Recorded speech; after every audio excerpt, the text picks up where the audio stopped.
Welcome back to another Cavs game reaction. Game 15. No Cavs jacket for this one since Cleveland lost to the Miami Heat 129-96 on Wednesday evening. This was a back-to-back game they had played the night before against the 76ers. You can check out that video. If you haven't seen it, it'll be in the upper right-hand corner right about now. Cavs still without Donovan Mitchell, Ty Jerome, and Isaac Okoro for this one. And add Dean Wade to that list as he's day-to-day now. No Tyler Hero for Miami either, but that obviously did not slow down the Heat's shooting percentage or their scoring for that matter. But Karis LeVert did return to this one from the bench. He got 18 minutes, putting up 12 points, 3 assists, 2 rebounds, and a block.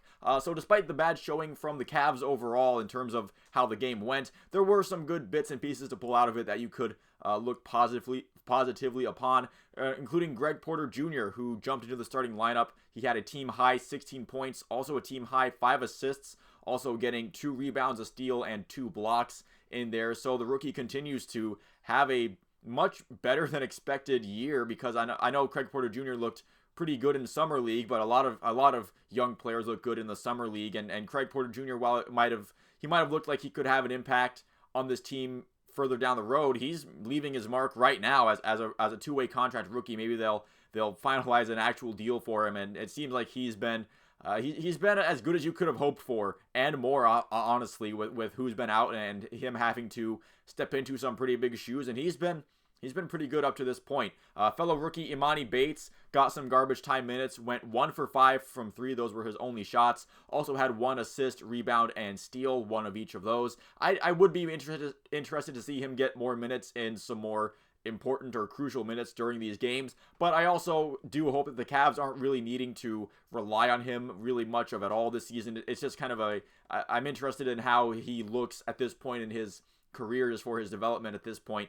Evan Mobley also getting another double-double, 13 points, 10 rebounds. That is now 6 consecutive double-doubles for Mobley. Tristan Thompson with another block, putting him one closer to 4th place LeBron James. Still has about a little more than 200 to go, about 250 to catch up to him. So, probably not going to happen. But hey, unless maybe Tristan Thompson can just become a block machine for the Cavs this year and get that much closer. So again, some good things you could pull out, but pretty much all of them were undone by the Heat and their shooting. Kyle Lowry specifically, he went off for 28 points, going 7 from 10 from 3-point range. The Miami Heat as a team shot 57% from beyond the arc, and if you shoot that well from deep, that you're usually going to come out with a victory in these games. Another Heat player that was deadly from outside was Jaquez from off of the bench. He got himself 22 points, 2 assists away from a double-double as well, and he went 4 for 4 from 3-point range. A surprisingly quiet game from Jimmy Butler in this one. He did have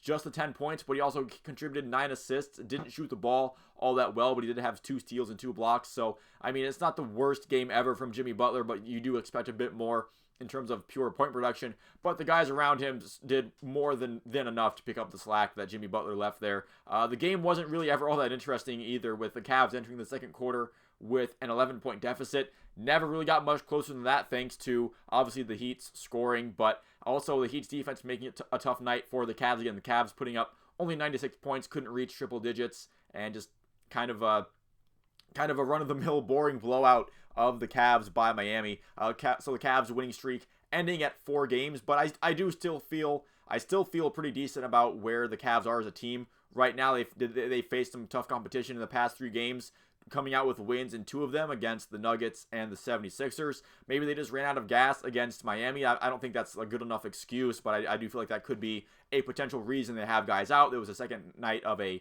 back-to-back. Either way, they have had some time now to recover and recoup and focus ahead to the Los Angeles Lakers, who are coming in tomorrow night to play against Cleveland, and the Cleveland Cavaliers have another back-to-back after that game. So it's not necessarily going to get a whole lot easier, but I do feel pretty encouraged by how the Cavs have responded to their schedule getting tougher after getting those wins against Portland and Detroit. You have some tougher competition coming in, and the Cavs, for the most part, with this game notwithstanding, the Cavs pretty much going toe-for-toe to them and coming out with a couple victories, still above 500, hoping to climb their way in the Eastern Conference standings. But that's going to do it for this video. Thank you so much for watching. If you did tune into this one, you can leave a like and a subscribe if you enjoyed it, and you'd like to see more like it. I do cover more teams from Ohio that I like. Maybe you'll like those videos as well. You can let me know how you thought this game went down in the comments below. Again, just kind of a boring blowout, but you can tell me how you think the Cavs will do in the near future if you feel like it. Once again, thanks for watching. I will see you at the next one.